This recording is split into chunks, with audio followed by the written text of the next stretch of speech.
விருச்சிக ராசி என்பர்களுக்கு இந்த ஜூன் மாதம் நிறைய ஒரு மாற்றங்களை கொடுக்கக்கூடிய ஒரு மாதமாக இருக்குமா அப்படின்னு கேட்டீங்கன்னா, உங்களுக்கு இந்த ஜூன் மாதத்துல கொஞ்சம் விரயங்கள் ஜாஸ்தியா இருக்கும். விருச்சிக ராசி என்பர்கள் முதல்லயே நான் நெகட்டிவா சொல்றேனேன்னு நீங்க நினைச்சுக்காதீங்க. ஏன்னா உங்களுக்கு கொஞ்சம் நீங்க கேர்ஃபுல்லா இருக்கணும். ஏன்னா ராசி ஆரம்பிக்கும் போது இந்த ஜூன் மாதத்துல விருச்சிக ராசி என்பவர்களுக்கு 8ஆம் இடத்துல இந்த குரு பகவான் இருக்கிறாரு.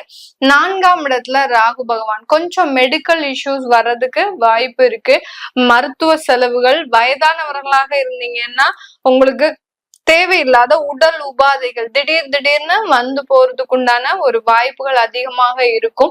அதனால கொஞ்சம் எதுவும் தேவையில்லாம செலவு பண்ணாதீங்க. உங்களுடைய சேவிங்ஸ்ல இருந்து எடுத்து எதையாவது தேவையில்லாம செலவு பண்ணி நீங்க மாட்டிக்கொள்ள கூடாது. அதுக்குதான் முதல்லயே ஒரு எச்சரிக்கையா தான் அந்த ஃபர்ஸ்ட் லைனா உங்களுக்கு சொல்றேன்.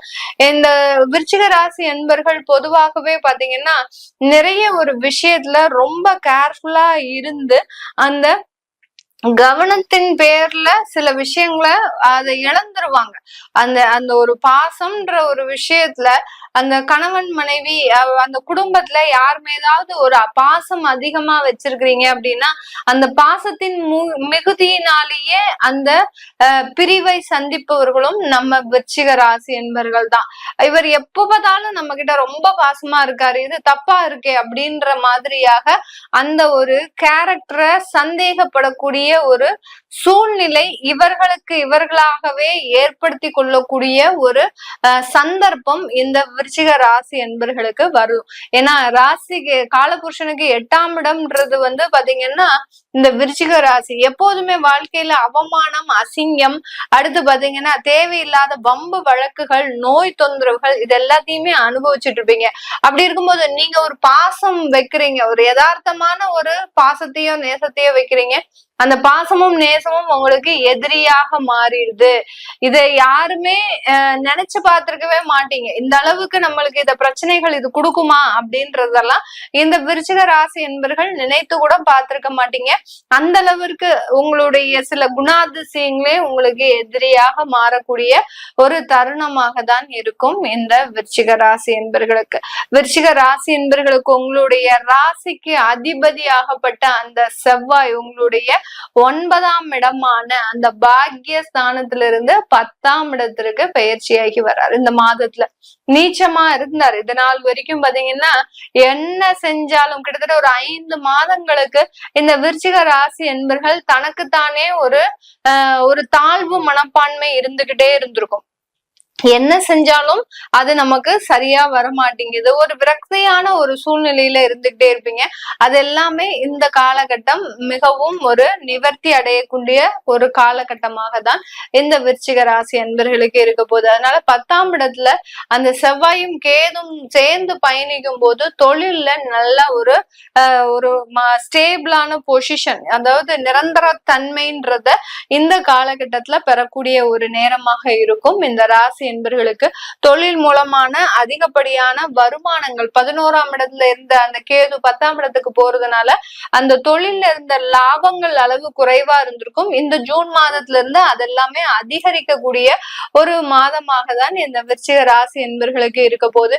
இந்த காலகட்டம் மிக அதிகப்படியான ஒரு அதாவது எல்லா பிரச்சனைகளையும் விட உங்களுக்கு இந்த குடும்பத்துல இருக்கக்கூடிய பிரச்சனைகள் தான் கொஞ்சம் தொந்தரவை கொடுக்கக்கூடிய ஒரு டைமா இருக்கும். அதனால இடைவிடாமல் சில பிரார்த்தனைகளை செஞ்சுட்டே வாங்க. இந்த மாதம் முழுவதுமே பாத்தீங்கன்னா ஏதாவது ஒரு வேண்டுதல்கள் வச்சுக்கோங்க. உங்களுடைய தெய்வத்துக்கு எந்த தெய்வமாக இருந்தாலும் சரி அந்த தெய்வத்துக்கு ஒரு வேண்டுதல்களை வச்சுக்கிட்டே வாங்க. ஏன்னா சில விஷயங்களை நம்ம சாதகமாக்கணும் அப்படின்னா அங்க ஒரு தெய்வ பலம் உங்களுக்கு கண்டிப்பா தேவை. எப்படி ஒரு அரசன் அரசாட்சி அமைக்கிறான் அப்படின்ற போது ஒரு பக்கபலமாக 10 அமைச்சர்களை வச்சுக்கிட்டு, அடுத்து பாத்தீங்கன்னா ஒரு பக்கபலமாக ஒரு கோயிலை கட்டிட்டு இந்த ஒரு தெய்வ பிரார்த்தனை இதெல்லாம் சேர்ந்து இருக்கிறது தான் ஒரு அரசாட்சியே.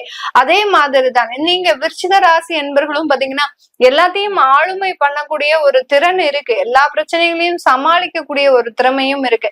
ஆனால் அத பக்கபலமாக சில தெய்வ பலங்களை நீங்க பக்கத்துல வச்சுக்கோங்க. கண்டிப்பா அந்த பிரார்த்தனைகளை வச்சுக்கோங்க. கண்டிப்பா அதுல இருந்து உங்களுக்கு ஒரு நல்ல ஒரு நிச்சயமான ஒரு நிவர்த்தின்றது இந்த மாதத்துல கிடைக்கும். அதனால உங்களுக்கு இந்த ராசி என்பர்களுக்கு அந்த ஒரு குடும்பத்துல இருக்கக்கூடிய நெருக்கடிகள் அதிகரிக்கக்கூடிய ஒரு தருணம்.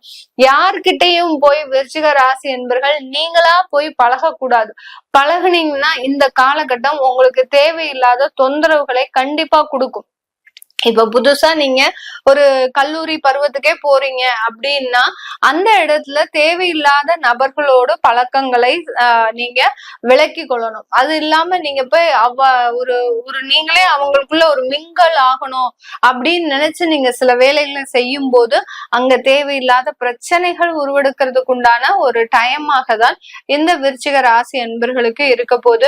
இந்த காலகட்டம் உங்களுடைய 5ஆம் இடத்துல அந்த சனி பகவான் இருக்கிறதுனால குழந்தை பிறப்புக்காக சில வளர்ச்சிகளை, அதாவது சில மருத்துவ செலவுகளை எடுக்கக்கூடிய ஒரு தருணம்.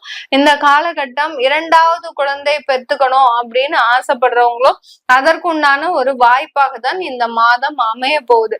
அந்த குடும்பத்துல இருக்கக்கூடிய அந்த சில பிரிவுகள் சில நேரத்துல அது ஒன்று சேர்றதுக்கு உண்டான ஒரு வாய்ப்பாகவும் இருக்கும். 8ஆம் இடத்துல இருக்கும் போது குரு பகவான் திடீர் அதிர்ஷ்டத்தையும் கொடுப்பார், திடீர் சங்கடத்தையும் கொடுப்பார். அதனால அந்த ஜூன் மாதம் பாத்தீங்கன்னா 2வது குழந்தை பெத்துக்கிறதுல ரொம்ப அது ஒரு நல்ல ஒரு அமைப்பாக தான் இந்த மாதம் இருக்கு. அதனால யாரெல்லாம் எங்களுக்கு ஒரு குழந்தை தான் இருக்கு, நாங்க இன்னொரு திருமணம் அதாவது இன்னொரு குழந்தை பெத்துக்கணும் ஆசைப்படுறோம் அப்படின்னு நினைக்கிறவங்களுக்கு எல்லாம் தாராளமா இந்த மாதம் அதற்குண்டான நீங்க முயற்சிகள்ல ஈடுபடலாம். அடுத்து பாத்தீங்கன்னா இந்த காலகட்டம் 2வது திருமணம் பெருமளவுக்கு எனக்கு செட் ஆகுமா, நான் என்னுடைய விவாகரத்து வழக்குகள் ஆயாச்சு, நான் தனி மரமா இருக்கேன், எனக்குன்னு இன்னொரு வாழ்க்கை வேணும் அப்படின்னு நினைக்கிறவங்க இந்த காலகட்டம் உங்களுக்கு சாதகமா இருக்குமா அப்படின்னு கேட்டீங்கன்னா தாராளமா பண்ணிக்கிட்டீங்கன்னா உங்களுக்கு அதுல ஒரு நல்ல ஒரு வாழ்க்கை வளர்ச்சிகள் எல்லாமே